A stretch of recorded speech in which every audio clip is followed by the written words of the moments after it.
नमस्कार विद्यार्थियों, आप सभी का हमारी ऑनलाइन क्लास में स्वागत। आज का जो अपना टॉपिक है वो है शरीर के अंदर पाई जाने वाली अंतःस्रावी ग्रंथियां। तो पढ़ते हैं शरीर के अंदर कौन कौन सी ग्रंथियां पाई जाती है और उनके द्वारा कौन कौन से हार्मोन का स्राव किया जाता है और वो हार्मोन शरीर के अंदर कौन सी घटनाएं या कौन सी कार्य करता है। तो बात करते हैं सबसे पहले ग्रंथियों के बारे में कि ग्रंथियां क्या होती है।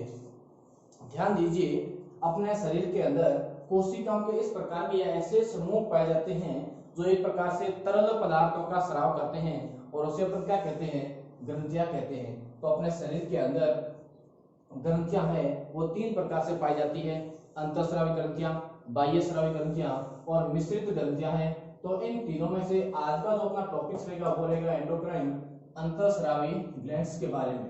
तो पहले बात करते हैं ग्रंथियां शरीर के अंदर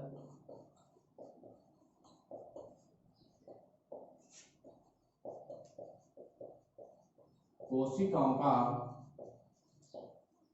ऐसा समूह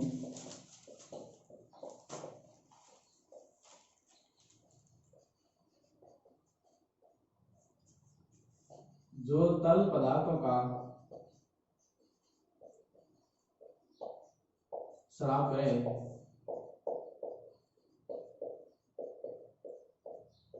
ग्रंथियां कहलाते हैं।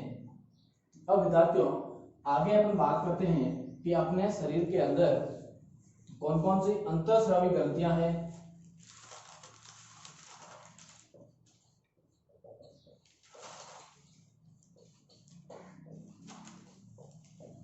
पहले बात करते हैं कि अंतःस्रावी ग्रंथियां किसे कहते हैं या अंतःस्रावी ग्रंथियां क्या होती है। ऐसी ग्रंथियां जो अपने स्राव के रूप में हार्मोन का स्राव करें। किसका स्राव करती है, हार्मोन का स्राव करे। या ऐसी ग्रंथियां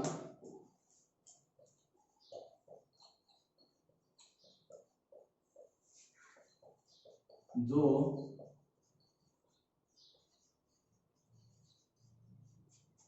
तरल पदार्थ के रूप में किसका स्राव करें, हार्मोन का स्राव करें।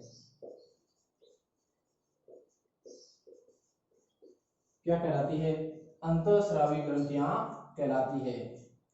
ये जो अंतःस्रावी ग्रंथियां हैं इन ग्रंथियों में नलिकाएं नहीं पाई जाती, अर्थात ये ग्रंथियां कैसी होती है, नलिका विहीन ग्रंथियां होती है। इनका जो स्राव है वो सीधे रक्त के अंदर ही स्रावित कर दिया जाता है। तो यह ग्रंथियां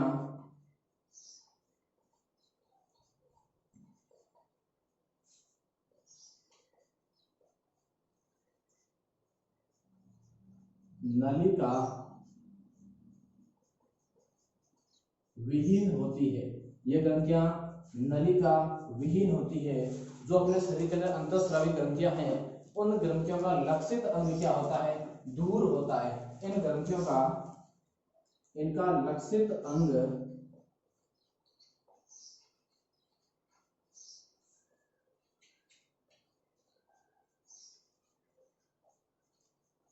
इन ग्रंथियों का लक्षित अंग क्या होता है, दूर होता है। तो बात करते हैं अपन अंतःस्रावी ग्रंथियां अपने शरीर के अंदर कौन कौन सी है। इनकी संख्या है वो लगभग 9 है। अंतःस्रावी ग्रंथियों की शरीर के अंदर संख्या कितनी है, 9 है। तो बात करते हैं कौन कौन सी ग्रंथियां हैं। जैसे पीयूष ग्रंथि, दूसरी ग्रंथि होगी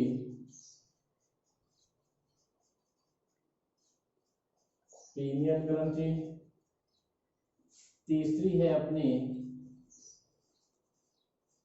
थायराइड,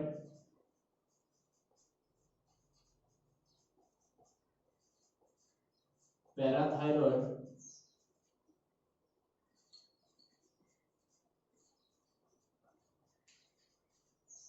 थाइमस ग्रंथि,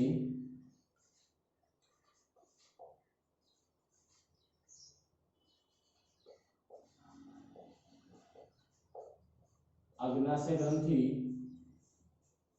और वृषण, अंडाशय ग्रंथि। ये तो होगी अपनी 9 ग्रंथियां। और आप इनकी स्थिति भी शरीर के अंदर देख सकते हैं कि यह ग्रंथियां कहाँ पर पाई जाती है। तो ध्यान दीजिए, मस्तिष्क के अंदर 2 ग्रंथियां पाई जाती है। कितनी पाई जाती है? मस्तिष्क के अंदर 2 ग्रंथियां यहाँ पर पाई जाती है। अपनी पीयूष ग्रंथि, कौन सी ग्रंथि है? पीयूष ग्रंथि है, जो शरीर की सबसे छोटी अंतःस्रावी ग्रंथि है। और जहां पर महिलाएं बिंदी लगाती है वहां पर कौन सी ग्रंथि पाई जाती है? पीनियल ग्रंथि पाई जाती है। फिर बात करते हैं, गले के अंदर भी 2 ग्रंथियां पाई जाती है। एक तो है थायराइड ग्रंथि, दूसरी अपनी पैराथायराइड ग्रंथि। फिर आप बात करते हैं वक्ष गुहा, तो वक्ष गुहा के अंदर भी कौन सी ग्रंथि पाई जाती है? थाइमस ग्रंथि पाई जाती है। फिर बात करते हैं स्टोमक या पेट के अंदर, तो यहाँ पर कौन सी ग्रंथि पाई जाती है? अग्नाशय ग्रंथि है। फिर है अधिवृक्क, कौन सी ग्रंथि है? अधिवृक्क। दोनों किडनी या दोनों वृक्कों के ऊपर पाई जाने वाली ग्रंथि कौन सी है? अधिवृक्क ग्रंथि है, एड्रिनल ग्रंथि है। अगर बात करते हैं पुरुष है, उसके अंदर अंडाशय, और दूसरी है महिला है तो उसके अंदर अंडाशय, और पुरुष है तो उसके अंदर वृषण। तो ये होगी अपने शरीर के अंदर ग्रंथियों की स्थिति। तो बात करते हैं अपन प्रत्येक ग्रंथि के बारे में कि वो कौन से हार्मोन का स्राव करती है और वो हार्मोन अपने शरीर में कौन सा कार्य करता है। सबसे पहली ग्रंथि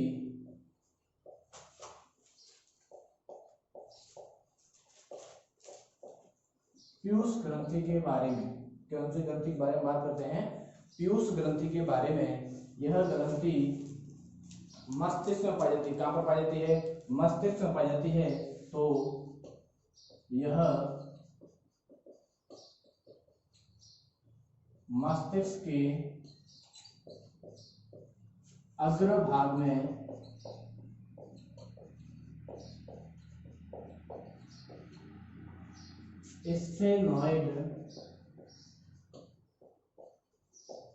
स्फेनॉइड अस्थि के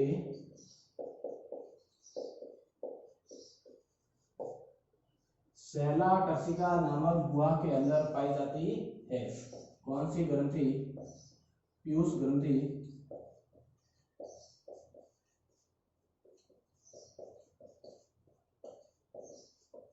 जैसे देखिए, यह अपनी बहुत ही छोटी ग्रंथि है। इस ग्रंथि के 2 भाग है। कितने भाग है? 2 भाग है। एक भाग जिसे अपन कहते हैं अग्रभाग, और पीछे उसे अपन कहते हैं पश्च भाग। अग्रभाग को कहते हैं एडिनो हाइपोफाइसिस। इस पीयूष ग्रंथि का अग्रभाग क्या कहलाता है? Adeno hypophysis.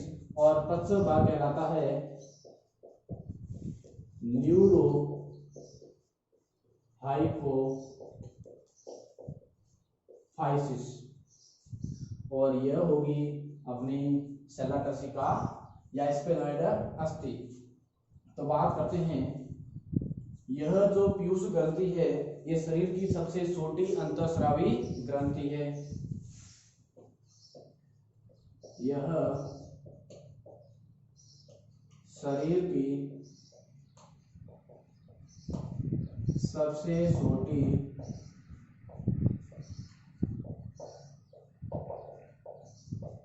अंतःस्रावी ग्रंथि है। अगर पूछ लिया जाए सबसे बड़ी ग्रंथि तो वो है अपनी थायराइड ग्रंथि। फिर विद्यार्थियों बात करते हैं, इस ग्रंथि को 2 भागों के अंदर बांटा गया है। इसे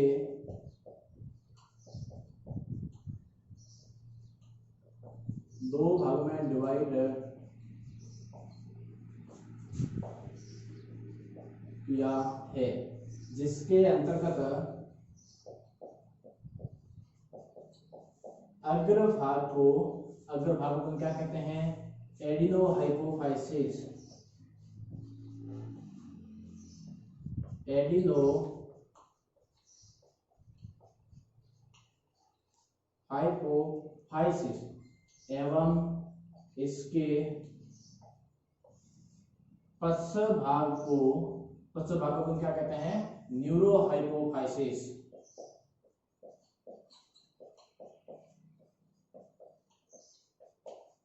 पक्षभागो न्यूरोहाइपोफाइसिस कहते हैं।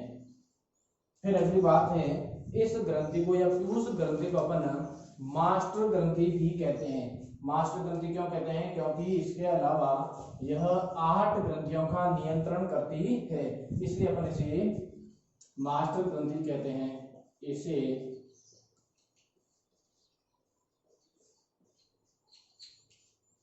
मास्टर ग्रंथि कहते हैं क्योंकि यह शेष 8 ग्रंथियों का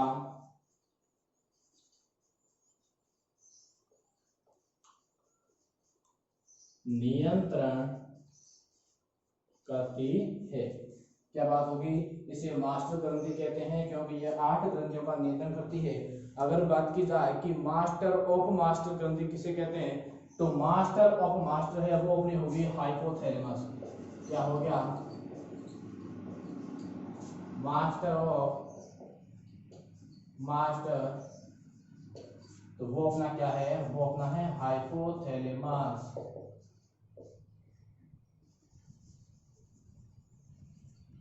क्या है? हाइपोथैलेमस। अब बात करते हैं कि पीयूष ग्रंथि के द्वारा शरीर में कौन से हार्मोन का स्राव किया जाता है। तो इस पीयूष ग्रंथि के द्वारा वर्दी हार्मोन है, इसके द्वारा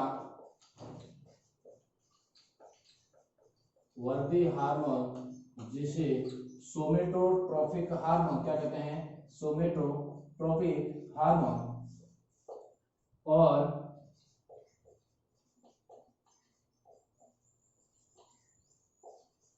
वैसोप्रेसिन है, ऑक्सीटोसिन है,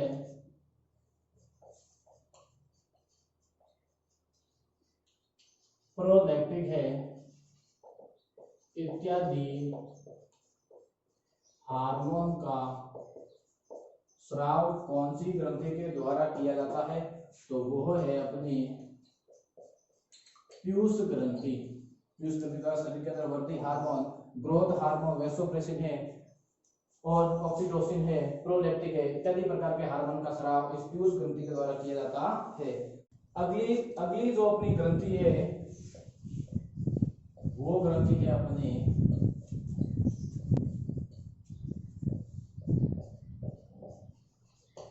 पीनियल ग्रंथि। कौन सी ग्रंथि है? पीनियल ग्रंथि है, जो मस्तिष्क के अग्र भाग में पाई जाती है। तो यह ग्रंथि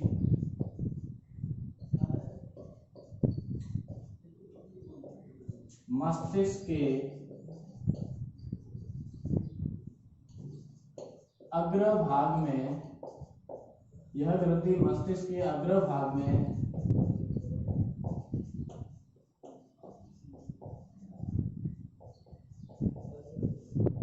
पाई जाती है। ध्यान दीजिए विद्यार्थियों, इस ग्रंथि को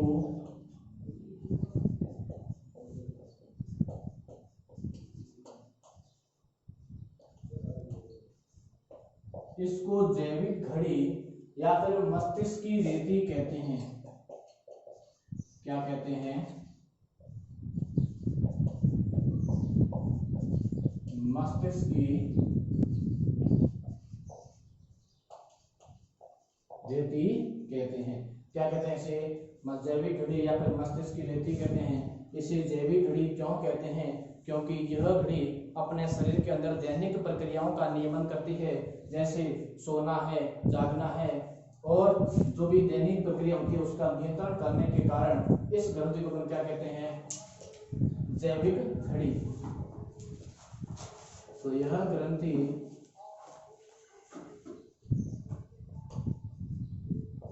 शरीर में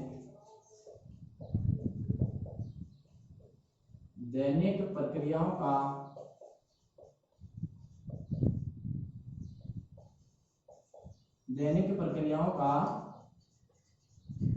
नियमन करती है, इसलिए इसे क्या कहते हैं अपन? जैविक घड़ी कहते हैं, इसलिए इसे जैविक घड़ी कहते हैं।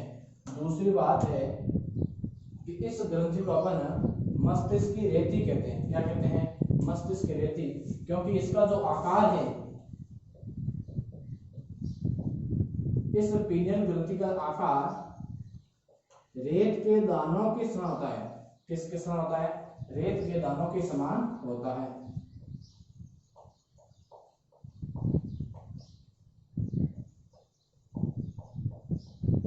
रेत के समान होता है, इसलिए इसे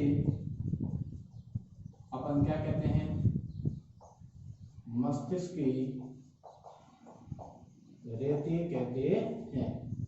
दूसरी बात मेरे विद्यार्थियों, जो अपनी पीनियल ग्रंथि है, ये अपने शरीर के अंदर मेलेटोनिन का स्राव करती है, मेलेटोनिन हार्मोन का स्राव करती है। यह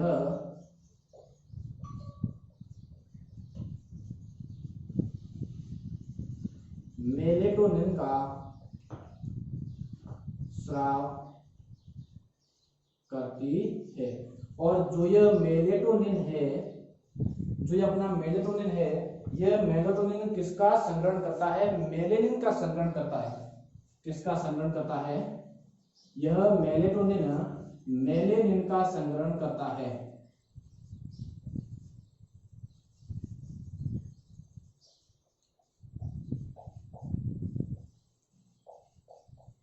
यह मेलेटोनिन का या मेलेनिन का संग्रहण करता है। मेलेनिन की शरीर के अंदर अधिक मात्रा होने पर त्वचा का रंग गहरा और इसकी मात्रा कम होने पर त्वचा का रंग हल्का होता है।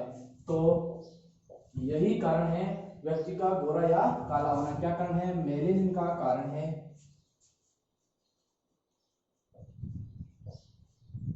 मेलेनिन की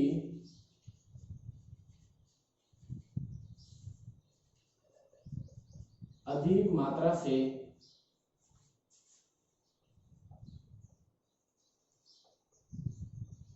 त्वचा का रंग गहरा एवं इस मेलेनिन की कम मात्रा से त्वचा का रंग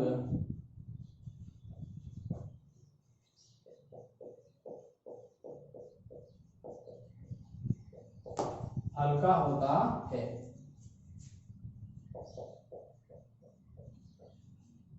क्या कारण है? शरीर का जो रंग का निर्धारण है वो किसके द्वारा किया जाता है? इस मेलेनिन के द्वारा किया जाता है। अगर ग्रंथि की बात करें तो वो कौन सी ग्रंथि है?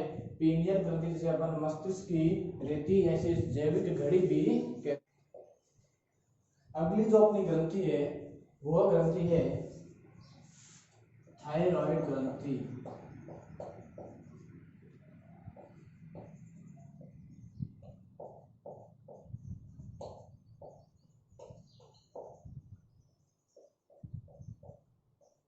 कौन सी ग्रंथि है?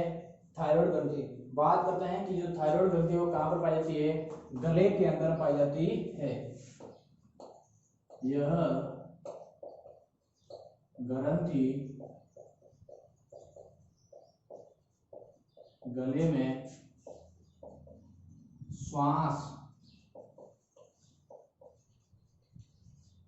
श्वास नली के पास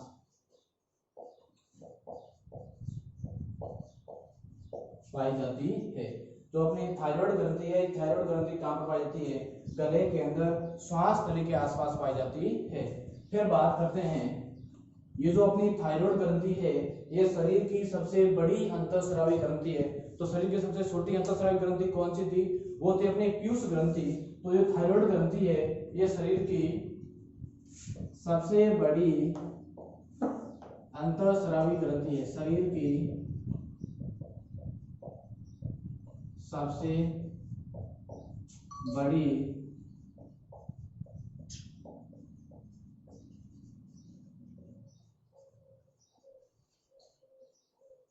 अंतःस्रावी ग्रंथि है। फिर बात करते हैं, यह ग्रंथि या इस ग्रंथि के द्वारा थायरोक्सिन हार्मोन का स्राव किया जाता है। तो इसके द्वारा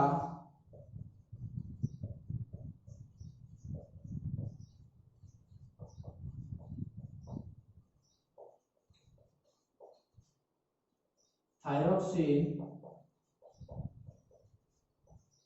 हार्मोन का स्राव किया जाता है। इस थायराइड ग्रंथि के द्वारा थायरॉक्सिन हार्मोन का स्राव किया जाता है और थायरॉक्सिन हार्मोन का जो निर्माण है वो आयोडीन से होता है। किससे होता है? आयोडीन से। तो थायरॉक्सिन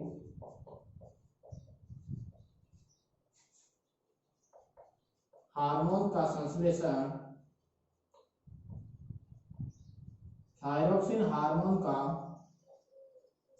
संश्लेषण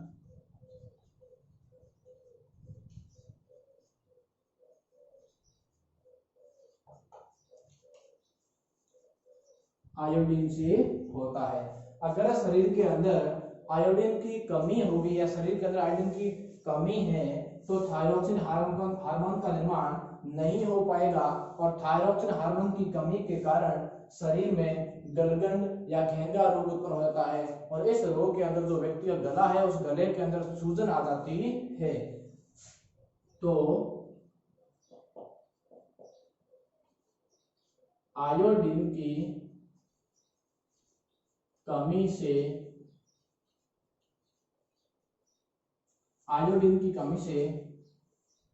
थायरॉक्सिन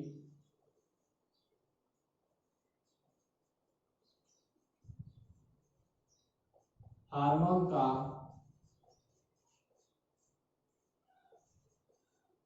हार्मोन निर्माण वो कम हो जाएगा जिससे शरीर में एक रोग उत्पन्न होता है और उस रोग को अपन कहते हैं गलगंड रोग।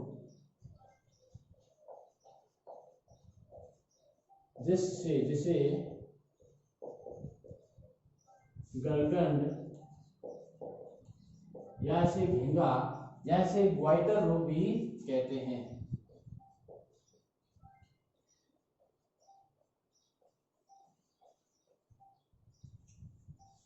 यह रोग होता है।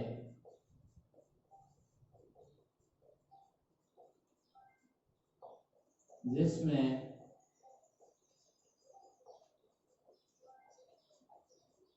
व्यक्ति के गले में सूजन आ जाती है। कौन से रोग के कारण? इस गलगंड रोग के कारण व्यक्ति का जो गला है वो सूज जाता है। फिर विद्यार्थियों बात करते हैं, यह ग्रंथि शरीर में बीएमआर का भी निर्धारण करती है। किसका निर्धारण करती है? BMR, basal metabolism rate. क्या होता है?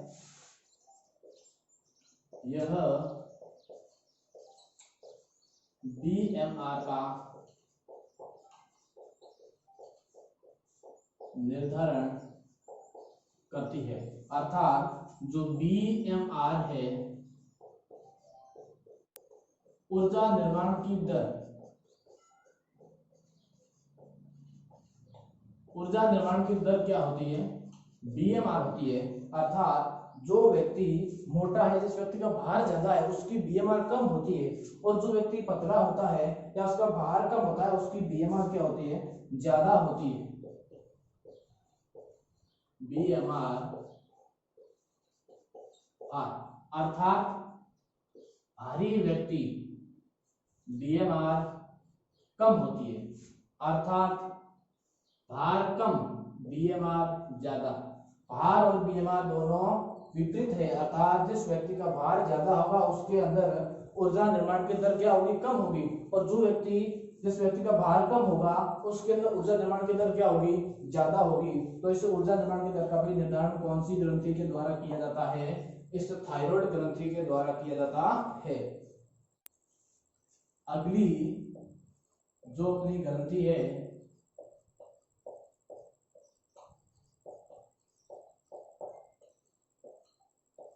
वो अपनी पैराथायरॉइड ग्रंथि। जो ये पैराथायरॉइड ग्रंथि है यह भी गले के अंदर पाई जाती है और थायराइड ग्रंथि के पीछे पाई जाती है। यह पैराथायरॉइड ग्रंथि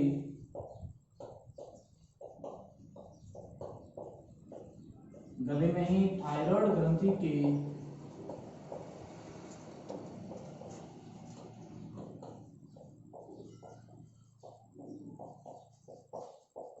पीछे पाई जाती है।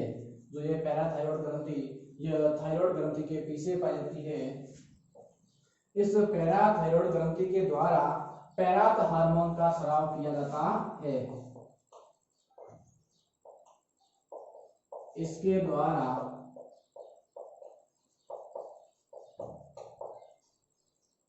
पैराथ हार्मोन का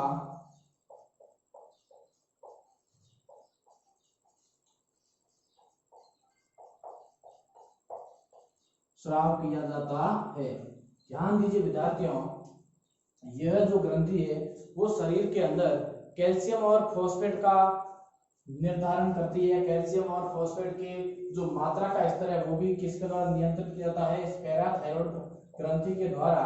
और अगर बात करते हैं शरीर में कि पैराथ हार्मोन की अधिकता होने पर भी रोग हो जाता है और इसकी कमी होने पर भी रोग हो जाता है।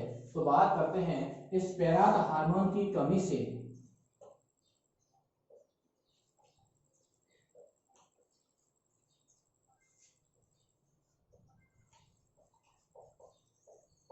बात करते हैं इस पैराथ हार्मोन की कमी से रोग। कमी से रोग होता है टिटेनी रोग। क्या नाम है रोग का? टिटेनी रोग। इस टिटेनी रोग के अंदर जो अपने शरीर की मांसपेशियां हैं उस मांसपेशियों के अंदर एंटन व कंपन उत्पन्न हो जाती है। कौन से हार्मोन की कमी के कारण? इस पैराथ हार्मोन की कमी के कारण पेशियों में एंटन व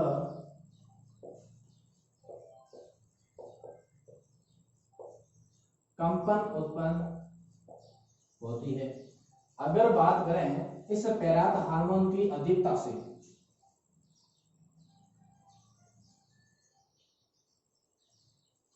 ध्यान दीजिए विद्यार्थियों, जो पैराथ हार्मोन है इस पैराथ हार्मोन की अधिकता से भी रोग होता है और उस रोग का नाम है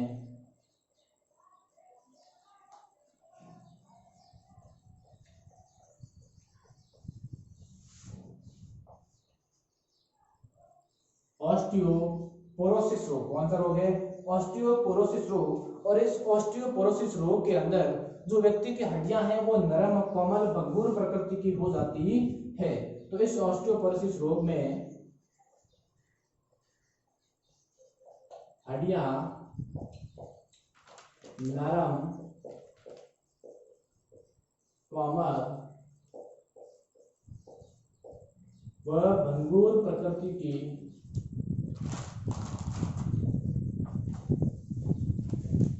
हो जाती है। कहने का मतलब है कि ऑस्टियोपोरोसिस रोग के अंदर जो अपने शरीर की हड्डियां हैं वो हड्डियां कमजोर हो जाती है। अब विद्यार्थियों बात करते हैं यह ग्रंथि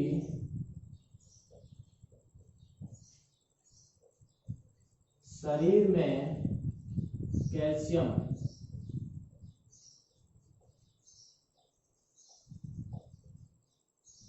कैल्शियम व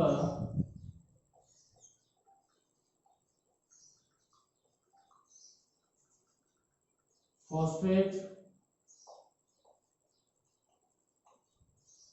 के स्तर को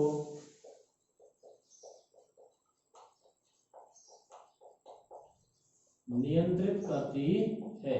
अर्थात अपने शरीर के अंदर यह कैल्शियम के स्तर को तो बढ़ाती है और फॉस्फेट के स्तर को घटाती है। अर्थात कैल्शियम और फॉस्फेट का जो नियमन है वो इस पैराथायराइड ग्रंथि के द्वारा किया जाता है।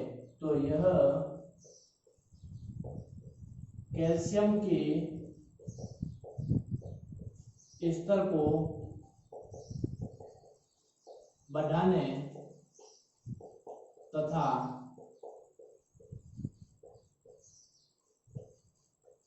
फॉस्फेट के स्तर को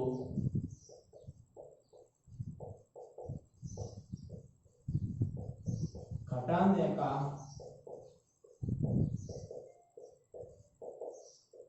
कार्य करती है। जो ये ग्रंथि है यह अपने शरीर में कैल्शियम के स्तर को तो बढ़ाती है और फॉस्फेट के स्तर को तो घटाती है। यह अपनी पैराथायरॉइड ग्रंथि